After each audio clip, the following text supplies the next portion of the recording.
আজকে যে রেসিপিটি করব সেটা একটা ভর্তা, আলুর ভর্তা করব। একেবারেই অন্যরকম একটা ভর্তা, যে ভর্তাটা আপনারা ভাত, রুটি, পরোটা সব কিছুর সাথে খেতে পারবেন।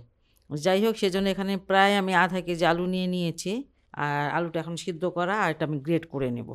এটা মোটা দিক থেকে গ্রেট করব। 3টা আলু আমি গ্রেট করে নিলাম, আর বড় সাইজের একটা আলু রেখে দিয়েছি। সেটা আমি গ্রেট করব না, সেটাকে আমি একটু ভেঙে ভেঙে নিব। এটাকে আমি এক সাইডে সরিয়ে রাখছি। এটা কড়াই চুলায় দিয়েছি, আর এখন 3টা শুকনো মরিচ দিয়ে দিচ্ছি। মরিচগুলো আমার ভাজা হয়ে গেছে, এটা উঠিয়ে নিব।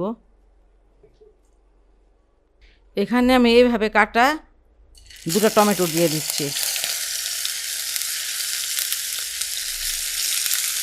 আর এখানে প্রায় 4-5 কোয়া রসুন দিয়ে দিলাম। উল্টে পাল্টিয়ে সুন্দরভাবে নরম হওয়া পর্যন্ত আপনার প্রায় এগুলো ভেজে নেবেন।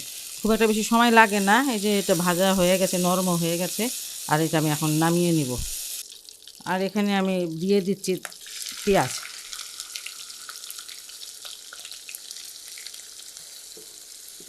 প্রায় 6টা-7টা কাঁচামরিচ নিয়ে নিয়েছি।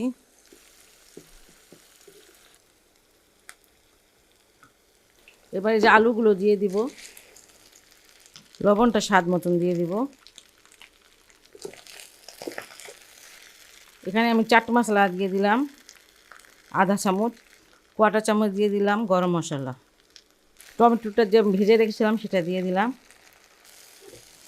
এই ভর্তাটা একটু ভেজে ভেজে করতে হয়। আমি বেশ কিছুক্ষণ একটু ভাজলাম, আর এখন এই শুকনো মরিচগুলো গুঁড়া করে দিয়ে দিব। অনেকে হাতে লাগলে এইভাবে ভেঙে দিবেন না, তো হালকা করে ব্লেন্ড করে নেবেন।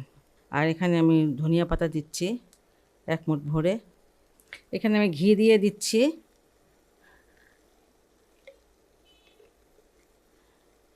দুই চামচের মতন ঘিটা দিয়ে দিলাম। আপনারা ঘি যদি কেউ পছন্দ করেন দিবেন, যদি থাকে বাসায় দিয়েন, আর না থাকলে দেওয়ার কোনো দরকার নেই। বাটা থাকলে বাটা দিতে পারেন, সেটাও যদি না থাকে তেল দিয়ে ওইটা অনেক মজা হয়। অনেক সময় রাত্রে আমরা রুটি খাই না, যেমন অনেকে রাতে কিন্তু রুটি খায়। আমাদের বাসায় প্রায় আমরা রুটি খাই রাত্রিবেলা। রুটি দিয়ে এটা খুবই ভালো লাগে, রুটি পরোটা দিয়ে। আর ভাত দিয়ে তো ভালোই লাগে, ভর্তা ভাত সব কিছু দিয়ে খেতে পারবেন। আর দেখেন যেইগুলো আমি একটু একটু আস্তে আস্তে আলু রেখেছিলাম, গোটা গোটা, সেরকম কিন্তু ওইভাবেই নেড়েছি যাতে ওগুলো ভেঙে না যায়। আলু আমরা সবাই খাই, এমন কেউ না যে আলু খায় না। যাই হোক, আর আলুর এই রেসিপিটা আপনারা অবশ্যই বাসায় ট্রাই করবেন যদি ভালো লাগে। আর আমার চ্যানেলকে লাইক, কমেন্ট, সাবস্ক্রাইব করবেন। সবাই ভালো থাকুন, সুস্থ থাকুন, নিরাপদে থাকুন, সবসময় দোয়া করি। আল্লাহ হাফেজ।